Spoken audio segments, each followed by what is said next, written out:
Olá, eu sou Natália Rodrigues e hoje eu e o Aurélio, que atualmente estamos no quinto semestre do curso de Ciências Biológicas, vamos apresentar este seminário sobre plantas mágicas, que foi proposto pela aula de Botânica 2 do professor Santiago. E para isso, é muito importante entender o significado e a diferença entre alguns termos que vamos usar para compreender ao longo do seminário a função, então, que essas palavras vão ter nas plantas. Produtos naturais alucinógenos referem-se a um grupo de substâncias ou de plantas de origem natural, cuja então a característica principal vai ser a capacidade de alterar a consciência de quem consome, provocando efeitos cognitivos e sensoriais. Eles representam um importante papel no contexto histórico da humanidade, sendo utilizado desde tempos remotos como drogas sacramentais, embora atualmente também possa ser utilizado como drogas recreativas. A palavra enteógeno, que significa manifestação do interior divino, é um estado xamânico ou de êxtase induzido então pela ingestão de substâncias alteradoras da consciência. E esse termo ele foi criado para nomear essas substâncias e plantas sem taxar pejorativamente os costumes de outras culturas e não associar com um uso apenas recreativo. Portanto, a sua utilização ela é relativa se for dentro de uma realidade religiosa, sagrada e tradicional. O objetivo dessa experiência é trazer um estudo aprofundado de si mesmo para proporcionar então uma conexão com as forças da natureza e seres divinos. Enquanto se for então em um contexto recreativo e associado à moderna cultura pop, ela é considerada psicodélica. Dentre as inúmeras plantas enteógenas utilizadas por populações indígenas da bacia amazônica, talvez nenhuma delas seja mais interessante que a bebida conhecida como aiusca vegetal ou daime. É uma bebida de destaque no uso no xamanismo de muitas tribos indígenas da Amazônia. É obtida pela fervura de duas plantas orgânicas, que é o cipó jagube ou mariri e as folhas do arbusto chacrona. A cor da bebida é um tipo marrom escuro, o gosto é mais amargo e os efeitos mais comuns são o vômito e a diarreia. Mas nada disso impede que ela seja consumida então regularmente por índios da Amazônia ou pelos moradores de grandes cidades que frequentam rituais de seitas religiosas como o Santo Daime e a União Vegetal.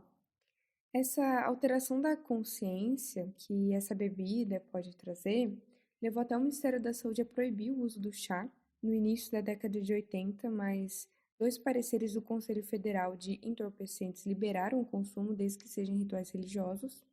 Existem mais de 20 grupos com autorização para tomar o chá e o Santo Daime e a União Vegetal, instalado em várias cidades brasileiras, são os mais conhecidos. Esse chá ele vem atraindo cada vez mais interesse da comunidade acadêmica e alguns estudos indicam que ele ajuda a combater a dependência alcoólica, entre outros vícios, mas não há dados suficientes que comprovem. Tá? A origem do batismo desse nome está presente nos hinos cantados durante os rituais inversos, que é Dai-me força, dai-me luz, dai-me amor. Esse pequeno cacto redondo, que cresce na região central do México e dos Estados Unidos, ele tem um papel muito importante entre as culturas originárias dali, e ainda hoje ele também faz parte de ritos da Igreja Nativa Americana e tem um uso ritualístico liberado também em ambos esses países. O uso dele foi documentado primeiramente entre os astecas. Eles costumavam ingerir a planta fresca ou seca para provocar visões e entrar em contato com os deuses. É um uso cerimonial desse cacto enteógeno, usado entre tribos da América do Norte e no México, então, há milhares de anos. A Igreja Americana Nativa ela representa essa fusão do cristianismo com religiões do peyote, que basicamente se ocupam em cantar em grande parte do devocional e consumir na forma de chá, de acordo com o ritual deles, de noite até o amanhecer. O princípio ativo do peyote é a mescalina, que é um potente alucinógeno natural, presente não apenas nessa espécie, mas em várias outras espécies de cacto, como o São Pedro, que é nativo da América do Sul, que é bastante utilizado entre xamãs do Equador e Peru, e provoca alterações na percepção sensorial, euforia, sinestesia, alucinação. Entre os efeitos adversos estão também o aumento da pressão arterial, inibição do apetite, calor, calafrio, náusea e vômito.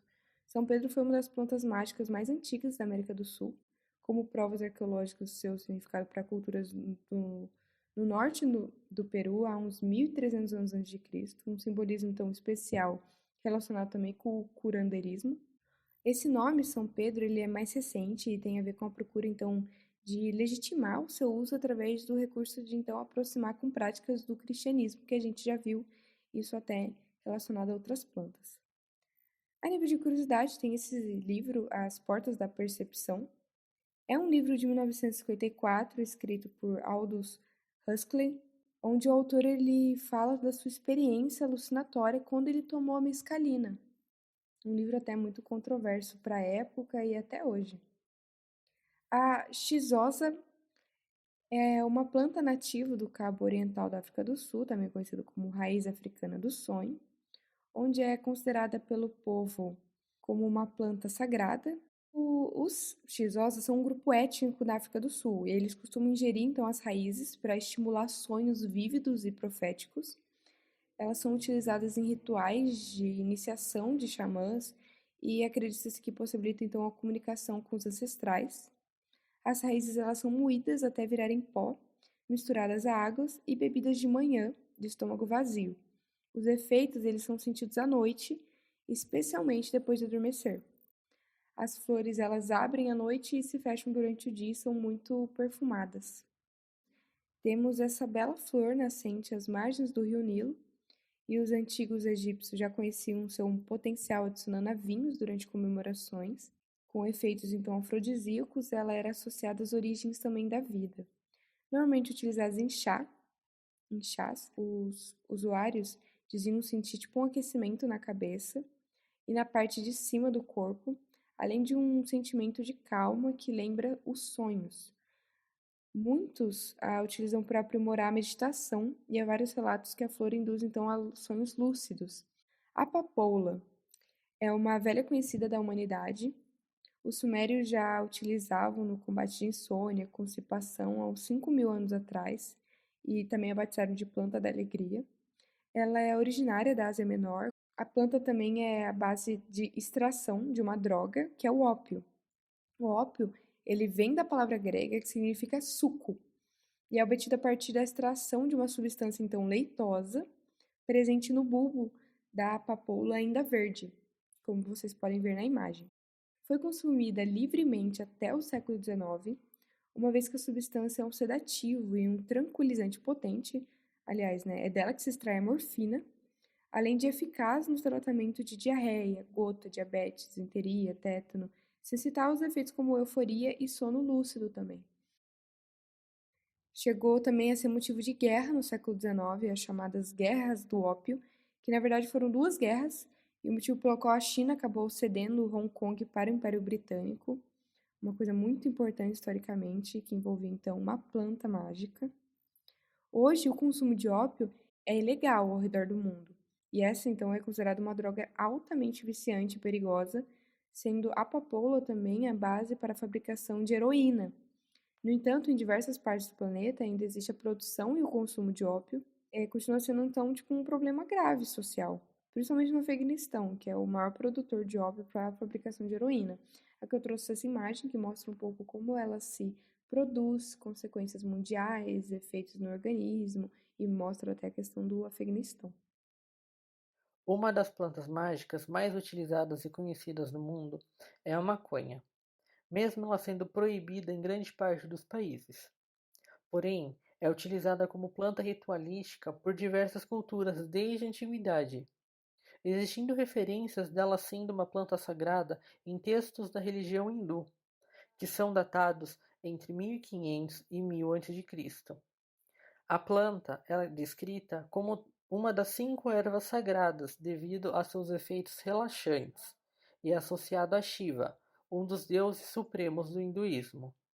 Nos dias de hoje, o consumo é proibido na Índia, mas há exceções para preparações tradicionais, onde a planta é utilizada em cerimônias e festas religiosas. Nesses rituais é comumente consumida na forma de bhang, uma bebida preparada a partir da maceração de diversas ervas e tem propriedades alucinógenas. Os chados, Homens místicos que renunciaram a todos os bens materiais utilizam a maconha livremente para buscar iluminação. A maconha pode ser também utilizada na medicina, se mostrando eficaz para amenizar sintomas como dores crônicas, insônia, epilepsia, depressão, sintomas do pós-quimioterapia e no tratamento do transtorno do espectro autista. Embora seu uso em autistas ainda seja experimental, mas nas situações em que ele mostra eficácia comprovada, é muitas das vezes utilizada como um recurso em último caso, já que requer liberação governamental para o uso e seu custo para importação chega a mais de R$ 3.000 por frasco do medicamento. A erva dos sonhos é uma trepadeira originária do sudoeste da África. Tem outros nomes, como feijão dos sonhos ou erva dos mares. Pode ser encontrada também na Ásia e na Oceania.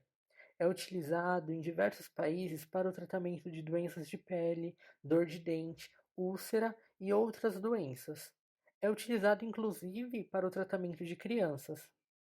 No entanto, nas comunidades tradicionais da África do Sul, a planta tem um papel ritualístico por sua capacidade de induzir os usuários a terem sonhos lúcidos, o que acredita-se permitir a comunicação com o mundo espiritual. Da planta, somente a semente é consumida, utilizando-se da polpa interna dela. As sementes são enormes, chegando até 10 centímetros de diâmetro, e suas vagens chegam a mais de 1 metro de comprimento. A polpa pode ser consumida fresca ou pode ser seca e misturada ao tabaco para ser fumado durante os rituais. Sua semente também pode ser utilizada como um amuleto de boa sorte, sendo utilizado em vários artesanatos desses povos. O iboga é uma raiz africana que tem várias utilidades medicinais no continente. No entanto, seus princípios ativos são extremamente perigosos e têm efeitos devastadores sobre o cérebro.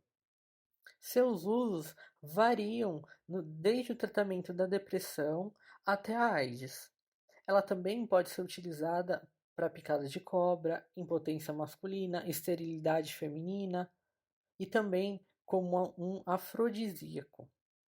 Porém, a droga se mostrou eficaz no tratamento de dependência química, como crack, cocaína, heroína, mas pode levar ao coma, alucinações fortíssimas e até a morte. Os adeptos de uma religião chamada Boit, em Camarões, acreditam que ela nos leva ao mundo dos mortos e ajuda na cura de doenças místicas, como a possessão. A árvore do intelecto é uma planta nativa da Índia e por séculos vem sendo utilizada em tradições culturais e medicinais. Ela é usada para melhorar o foco e relaxar a mente, além de melhorar a memória. Os adeptos do uso costumam ingerir entre 10 e 15 sementes diariamente e relatam melhoras nas funções cognitivas e facilidade para organizar os pensamentos. Além disso, eles relatam que têm sonhos lúcidos e se tornam cada vez mais frequentes durante o consumo. Por fim, temos a trombeteira, que é um arbusto muito utilizado como planta ornamental, devido às suas grandes flores. Tradicionalmente, é usado em tratamentos fitoterápicos para combater distúrbios intestinais e doenças da pele. Também é utilizado de forma recreativa, pelo seu alto poder de alucinação. Ele geralmente é consumido em forma de infusão, ou seja, em forma de chá. Essa planta era endêmica da região costeira do sudeste do Brasil, mas pode ser vista cultivado em todas as regiões tropicais e subtropicais do mundo, e hoje é considerada como extinta na natureza. Como podemos perceber, várias plantas entógenas e alucinógenas tiveram um papel importante na construção cultural de vários povos. Por isso, precisamos procurar aprender mais sobre essas plantas.